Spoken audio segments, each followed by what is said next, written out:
morning, friends. Welcome to my channel. Today's violin lesson will be on the Etude number 5 by Kreutzer. And as you saw, this first performance, I'm going to perform it several times. But on this first performance, I played all separate bows, spiccato, quite fast. It's marked Allegro moderato. I decided just to record it certainly Allegro, maybe a little faster than Allegro. The difficulties with this piece are mainly in the left hand, and of course with bow changes across strings.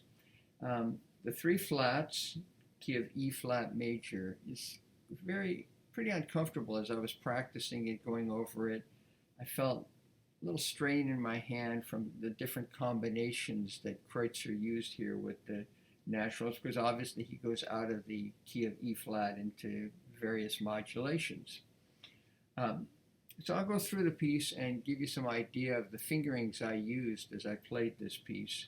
For example, in bar 2, instead of that open A string at the end of the bar, I used a fourth finger, and the reason for that was that would give me two notes with two strokes on one string with the bow, whereas otherwise you're only playing the G for a quick touch of the D string, coming back from A to D to A strings, and that's quite difficult.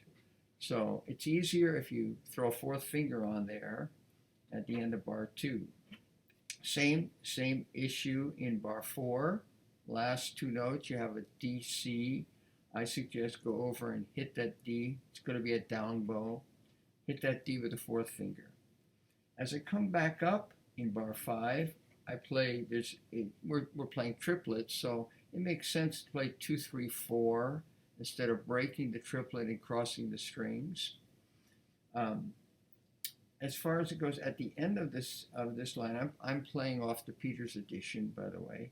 At the end of the second line, which is bar 7, this is quite a difficult passage I found in my practicing, that coming out of bar 6,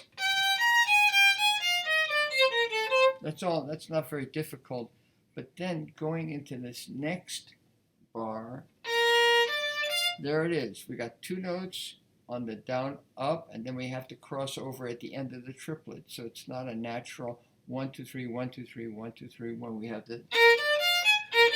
I just found it was very difficult to get that very clean going over there. Now, at the end of bar 7, we've got a real issue here. And that is if we stick with the first position,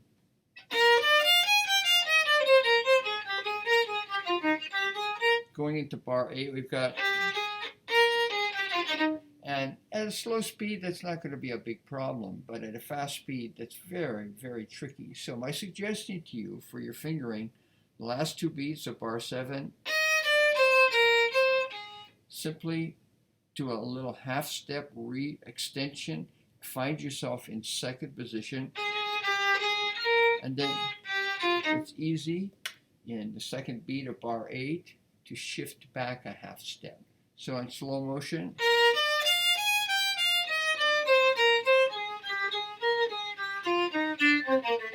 and you notice that simplifies it for the bowing. It's always my motto is make it easier for the bowing, a little harder for the left hand, small amount of difficulty increase in the left hand, and really majorly decrease the difficulty in the bowing. Makes it much more consistent.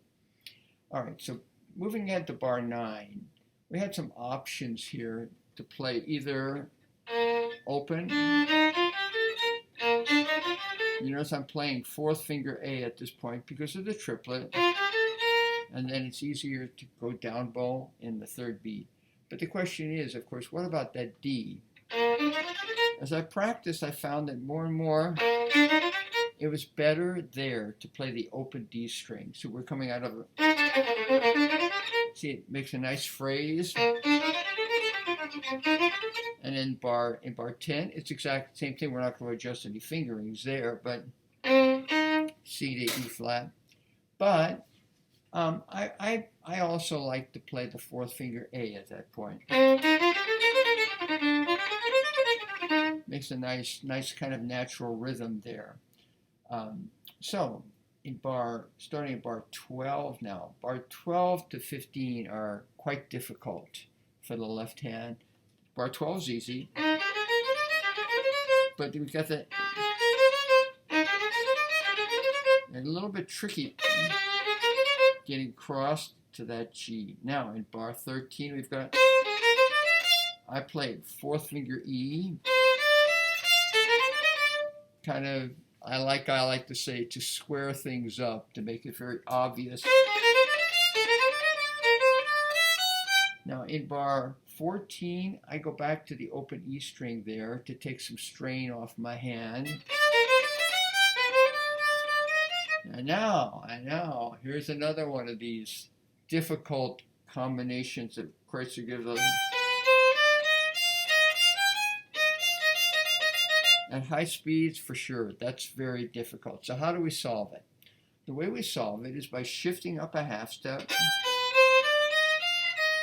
and then reach back and come back to first position on the second note of bar 15. So it looks like this.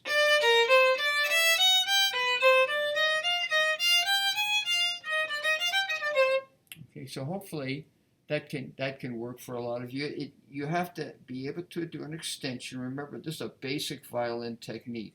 When we got our hand in first position, let's say I have a B natural on the A string and I go to B flat without moving anything. That's just a natural technique that we use. And here we're using it. Notice how my finger goes right back, and then I kind of squelch back into first position very easily. So then, and the rest of the piece is straightforward. I don't have any fingering adjustments. It's always the difficulty there is getting all the bow changes. I think when I just played this for you, I had a little tiny issue in this bar 17, just finding that the fingers were perfect, but I didn't get the bow fully into the string, which is one of the challenges of this. And it just, it didn't sound absolutely, but I felt the rest of the piece was quite good, so I'd leave that little tiny detail. And then, of course, as your skill allows, you could do a little crescendo.